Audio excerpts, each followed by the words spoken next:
They took the bakery on Rideau Street. They took the Subaru. They took his son, and they did it in a courthouse in Ottawa on a Tuesday afternoon, while the maple trees outside were still holding their leaves. 6 weeks later, a food critic from the Globe and Mail sat across from a man in a flour-dusted apron at a folding table in a rented kitchen in Vanier, and she set her recorder down and said, very quietly, that she had already written the headline. Soren Bakke did not smile. He had not come to be written about. He had come to make bread. The papers were signed on a Wednesday in September. Soren counted the cash in his wallet twice at the kitchen table of his sister's apartment. $240. Because counting it once had not changed the number, and he had needed at that point very badly for something to change. The bakery on Rideau had been his and Petra's for 9 years. He had built the proofing shelves himself, cut and sanded and fitted them into the back wall over a long November weekend the year they opened. He had mixed the first batch of sourdough starter from flour and water and a little rye, and he had fed it every morning since, the way his father Burke had fed the one in the basement of their house in Timmins, a jar of wild yeast that was older than Soren himself. He had named it nothing. He fed it because it needed feeding. Petra had the bakery now. She had the Subaru. She had primary residence of their son Theo, 7 years old and missing his 2 front teeth, and convinced, with the sincerity that only children carry, that his father knew how to fix anything that was broken. What Soren had was a duffel bag, the starter in a sealed jar wrapped in a dish towel, and his father's battered recipe binder, the spine held together with electrical tape and a rubber band. The pages gone soft and gray at the corners from 40 years of flour-dusted hands. Petra had looked at the binder once, early in the marriage, and called it a fire hazard. So he took it. He moved into the rented kitchen in Vanier on a Friday. It had been a catering operation once, and the last tenant had left in a hurry. A commercial range, a walk-in cooler, 2 long stainless tables, and a smell that was equal parts grease and bleach.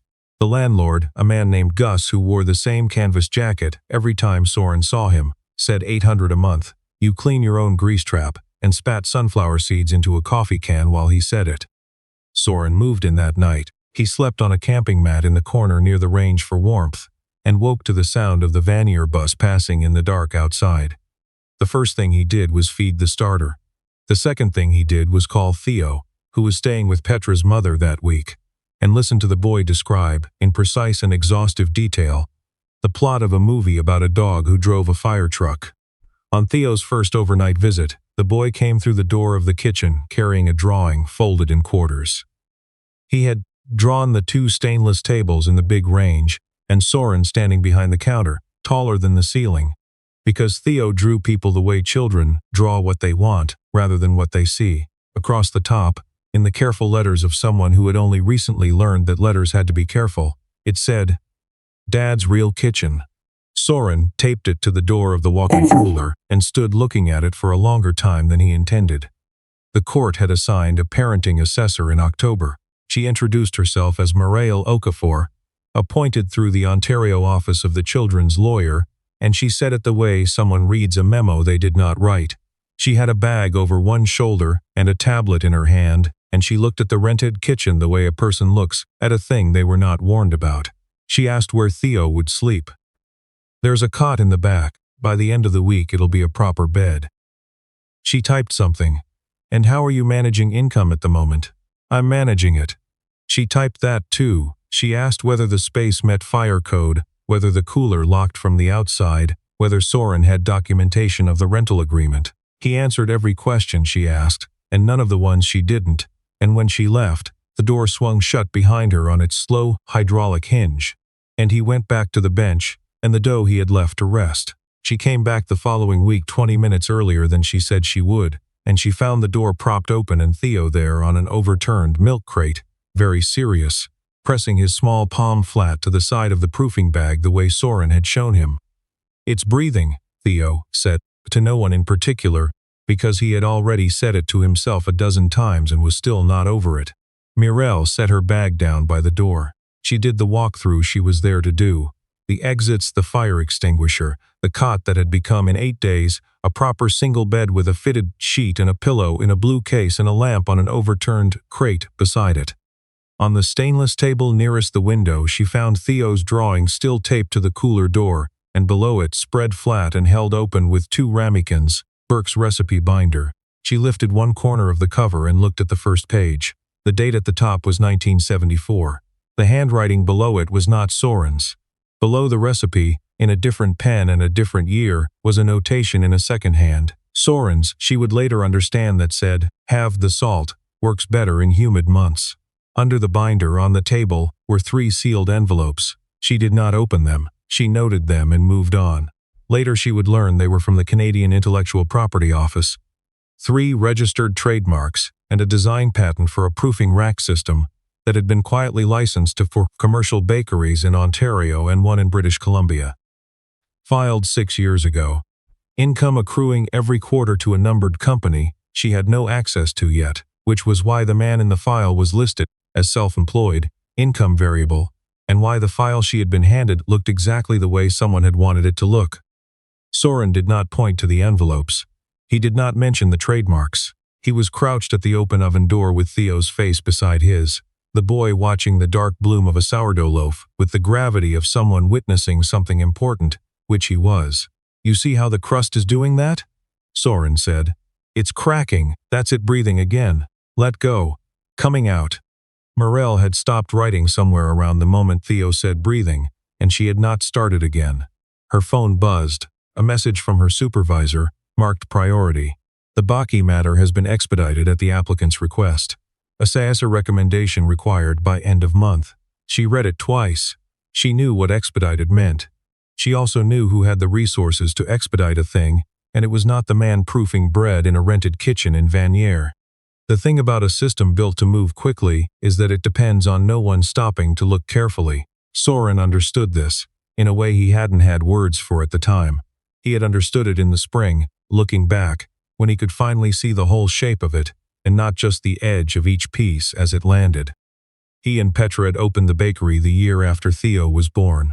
For the first 3 years, they had run it together. Then Petra's consulting work picked up, took her to Toronto and Vancouver, and twice to London, and someone had to be there for the morning proofing, and the afternoon pickup, and the 7 o'clock when Theo needed dinner and a bath, and someone to sit on the edge of his bed until he stopped being afraid of the dark, and so Soren had been there. He had stepped back from the business side, from the partnership meetings and the licensing conversations, and he had let Petra's name go on the commercial lease when they renewed it, because she had handled the banking and the name was already there. And it had seemed, at the time, like an administrative convenience.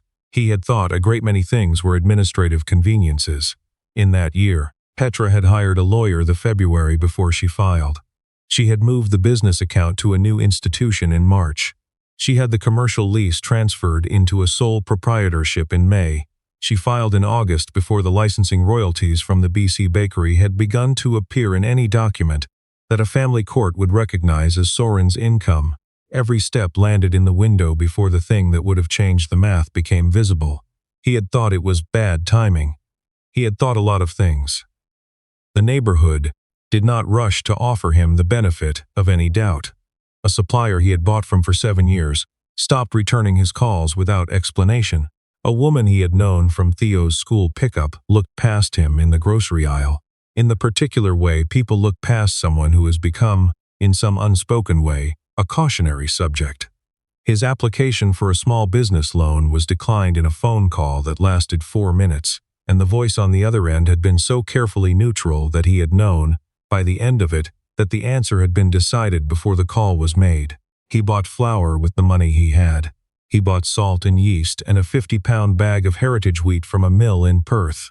He baked every day in the rented kitchen and sold through a folding table outside the building on Saturday mornings, because a man who lived in a commercial kitchen and sold bread from a table on a Vanier sidewalk was exactly the kind of thing the file said he already was, and the file was the thing Petra's lawyer kept quoting. She tightened the visits by text. She moved Theo's Wednesday exchange to a window so narrow it left Soren 40 minutes with his son after the drive time was subtracted. She wrote that Theo had homework, that Theo was tired, that it was simply better this way. Soren read each message standing at the bench. He did not write back what he was thinking. He wrote Theo a letter instead, about bread and breathing and a starter that had been alive since before either of them was born. and he did not put a single word in it about Theo's mother. Not one. Though there were words he could have written and meant entirely. Marelle came again in November. She stood in the doorway with her bag at her side and her tablet closed. "What are you raising him on?" she asked. It was not on her form. It was the question underneath the form. Soren wiped his hands on a cloth. He didn't reach for the sealed envelopes on the table. He pulled back the oilcloth from the bench instead, uncovering the proofing rack he had been building in the evenings, the folded steel frame, the tension rods, the adjustable shelves, same as the one he had patented 6 years ago. Same as the drawing in Burke's binder, with the notation in the margin that said, in his father's handwriting, "This works." "On this," he said, "and on what I know how to do." She looked at the rack for longer than the visit required. She left without writing anything on her tablet, and not writing anything was a kind of note. Adisa came at 11 on a Tuesday night. A man in a good coat who parked his car around the corner as though he had weighed the decision to come at all and only just resolved it. Adisa Nkemdirim had been Soren's business partner for the first 2 years of the bakery. The one who had handled the licensing conversations and found the BC client and understood, better than Soren ever had, how the intellectual property side of the thing actually worked. They had not been in the same room in almost 3 years, and the distance between them was the particular kind that accrues when too much has happened to start with the small things. "It's moving," Adisa said, once he was inside and the door was closed behind him. "The proofing rack system. Someone at a hospitality group in Montreal has been licensing knockoffs for 2 years, and our IP firm found it, and the damages calculation is..." He paused and looked at the floor for a moment, which was how Soren knew the number was large. "There's interest from a kitchen equipment manufacturer in Guelph. National distribution. They want to put your name on it. The patents, the story, the whole thing. The Globe has a food correspondent who's been following the story, and she wants to run it before the product launch. Cover of the food section." Soren stood very still at the bench. "When does it close?" 12 days, maybe less. Adisa's expression shifted into something older and harder. "And here's the part I needed to say to your face. Until the announcement goes public, I cannot confirm anything. The non-disclosure is airtight. If I verify the licensing value, the damages settlement, any of it before the ink is dry, the manufacturer has cause to walk and takes the whole deal with them. Everything we've built for 3 years disappears." He spread his hands, open and empty. "I came, because you should know. I came because I can't do anything else. Not yet, possibly not in time." Soren heard what Adisa was telling him, and he heard the thing underneath it. There was a custody hearing coming. One sentence from him about what the IP was worth, what the settlement was, what the product launch meant. One sentence would change the picture the court was looking at in a single afternoon. He could have Theo home inside 2 weeks. It would cost the deal Adisa had worked 3 years to close. It would cost the standing in front of him, and it would make of his work a card he played rather than a thing he had built. And there was a part of him that understood those were not the same and could not be made the same. "We don't say it," Soren said. Adisa looked at him. "You could lose him waiting. You understand that. You could do the right thing and lose your kid. I could lose him a lot of ways. That's not one I could carry afterward." Myrelle had come back for a folder she had left on the bench, and she stood in the alley beside the building, and she saw a man in a good coat leave through the side door after midnight, and she saw the way the two of them held the door and the grip between them, the kind of grip that belongs to something old and unfinished. She stood in the cold of the Ottawa November and looked at the lit rectangle of the kitchen window, and understood that there was a story here that was larger than what the file said. She also understood, and she had been doing this long enough to understand it clearly, that wanting a thing to be true was the fastest way to read a case wrong. She stood in the alley and warned herself about that, the way she had learned to, and then she went to read the file again. She read the original assessment in the morning, the one that had set the case in motion before she was assigned to it. She read it the way you reread a sentence that has begun overnight to sound like something other than what it says. It had been completed in 9 days. Her assessments took 6 weeks, because 6 weeks was how long it took to do one honestly. 2 required parent interviews were marked, complete with no supporting notes. The home study photographs were absent, where the process required photographs. The collateral contacts, Theo's teacher, the pediatrician, the neighbor listed as a reference, were marked not reached on the first attempt and not attempted again. It was the work of someone moving quickly on purpose, and Morel had been doing this long enough to know that quickly on purpose was not the same as efficiently. She drove to the bakery on Rideau Street and sat across from Petra in the front room, where the display cases were, asking the questions she was required to ask in the order they were required to be asked. Petra answered them the way someone answers questions they have answered before, with the ease of rehearsal, until Morel asked why the original assessment had omitted the interview notes, and then the ease went thin in a way that was visible if you were watching for it. I wouldn't know how the assessor's office manages its own documentation, Petra said.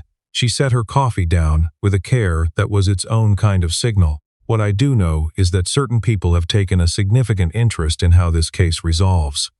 And those people have long, professional memories.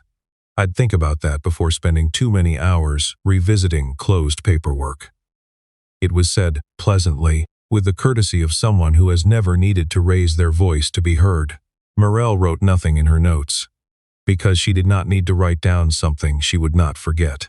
Theo was in the back room. He came to the doorway and stood there looking at Morel with the frank appraisal of a child who has not yet learned to pretend he isn't looking. "Are you the one who says where I live?" he asked. "I'm the one who tells the judge what I see," Morel said. Theo weighed this. He was missing his 2 front teeth and the gap changed the shape of his thinking face. "My dad fixes things," he said. "Not like machines. Well, machines too. But last spring there was a sparrow that flew into our window and he made it a little thing for its wing out of a popsicle stick and tape, and it flew away after, so." He paused, "And he never says bad stuff about my mom. I ask him sometimes when I'm mad. He just says everybody loves me and that's the part that counts. He says it the same every time. Children do not know which of their sentences are the heavy ones." Morel carried that one out to her car and sat with both hands on the steering wheel for a long time before she started the engine. At the office that evening, she pulled the original assessment and opened the access log, the one that the system attached to every file and that no one ever read. She read it now. The file had been opened 14 times in the past 6 weeks. It had been edited on 2 occasions. Both edits came from an account that was not hers, not her supervisor's, not the original assessor's, and not anyone in the office she could attach a name to. Someone had been in the file. Someone had been changing quietly while she worked the case in good faith, in the open, the way she had worked every case for 16 years. The woman who came to the Vanier kitchen on a Thursday morning was past 65, with Petra's cheekbones and none of Petra's ease. She introduced herself to Morel in the parking lot, having waited there in the cold for what the lot's timestamp would later show was 50 minutes. She held a brown envelope flat against her chest with both hands. "My name is Helene Boudreau," she said. "I am Petra's mother." She paused. "You will want to sit down for this, or you won't want to, either way." Inside the envelope was a financial disclosure 2 years old, a set of printed messages, and a single page of handwritten notes in a cramped, precise hand that Muriel did not recognize. The disclosure showed the IP licensing royalties by name and by projected value, and the number was large enough to make Muriel go quiet. Petra had known what the patents would eventually produce. She had known within a fiscal quarter when.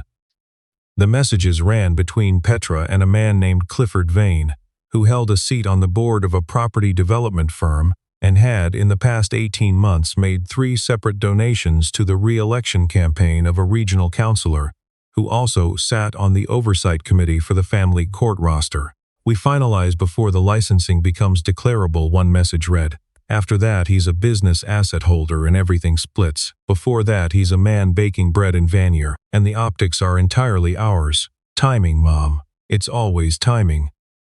The last page was a series of notes in Clifford Vane's hand. They named the original assessor and the number of a mortgage on his failing practice. They described, in fewer words than should have been required, what the assessor would do to avoid defaulting on it. "Keep it brief, keep it moving, we'll handle the rest." Helene pressed the envelope into Morel's hands and folded Morel's fingers around it, the way you hand someone something that cannot be given back. "She is my daughter," Helene said, and her voice was flat in the way of a road going before a long drop. and I have watched her hand this man's child to people who buy the shape of a court file the way other people buy hardware. I cannot sit across from that on Sunday mornings and pretend I am not suffocating. Whatever this costs you to use it. It has already cost me everything I was willing to pay. For 16 years, Morel had lived in the lane between the parties, neutral and precise, a reader of files and documents and the spaces between what people said and what they meant. She was not neutral now. The knowing arrived with the particular clarity of a thing finally signed all the way through. She drove to Vanier to tell Soren, and it was not an official visit, and neither of them pretended otherwise when she came through the door. He poured coffee. They sat at the bench on 2 stools, and neither of them drank it, and the steam rose and went thin, and the silence between them was not empty.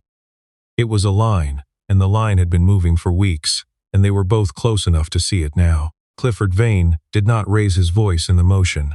That was the family resemblance Helene had not thought to mention.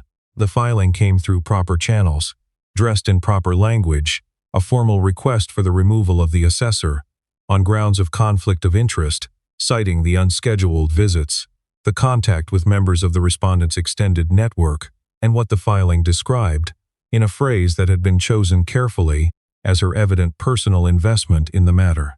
It had been filed by a firm that did comfortable work for Vane's development group, attached to the back of it as a note rather than a threat. The distinction was a matter of tone. Was a line reminding the court office that the assessor's service contract came up for renewal in the spring. Soren heard about it from Adisa, who heard it from a colleague. The way news in a small professional world moves. Sideways and fast and into every room it has no business being in. He stood in the kitchen with his phone in his hand and understood, with a cold clarity in his chest, that Morel was being made to pay for having stood close enough to his situation to see it clearly. He drove to her office. He waited in the parking lot the way Helene had waited in his, because some things you repay in the same currency. She came out into the gray November afternoon, and he said it plainly. Step back, recuse yourself, tell them whatever they need to hear and let it go. I will find another way.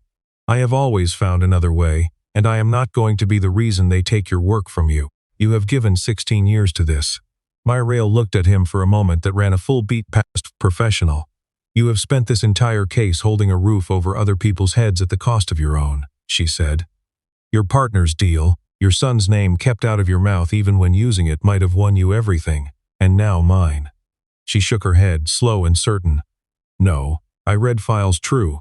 That's the work. This one I am going to read true, and I am going to put my name on it, and whatever the spring decides, it decides. She filed the recommendation the next morning. It rested on what she had measured with her own eyes, on the access logs, on the contents of Helene's envelope. It recommended a full restoration of the father's custodial time, pending the modification hearing, with a formal review of the original assessment attached. She signed it and her hand did not shake. That weekend, Soren fixed the rear brake cable on her bicycle. She had mentioned it 3 weeks earlier in passing. A 10-year-old hybrid she kept meaning to deal with, that she kept not dealing with. He had a cable and the tools and the knowledge of what a seized brake felt like if you needed it on ice.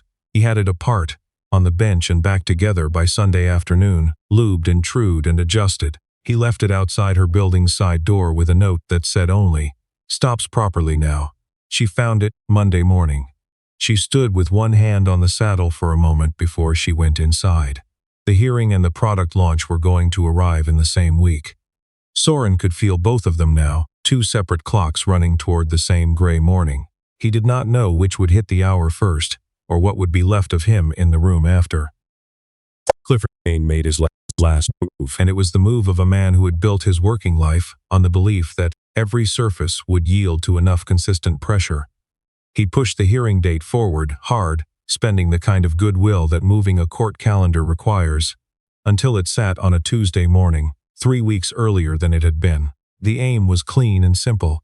Close the matter before one word about Soren Baki could reach a room where it might matter. End it while the file still said what he needed the file to say, while the man in question was still only a man selling bread from a folding table on a Vanier sidewalk. He did not know, because he had never thought to ask the correct question about the person he was working to dismantle, that he had just scheduled the hearing for the exact morning The rest of the country would learn who that person was. The night before, Soren was not thinking about Clifford Vane or the court calendar or the file. He was thinking about the proofing rack finished and standing against the back wall, every weld clean, and about Theo beside him on the milk crate in his winter coat, watching the indicator light on the temperature controller hold steady at 32 degrees. "You want to set it?" Soren asked.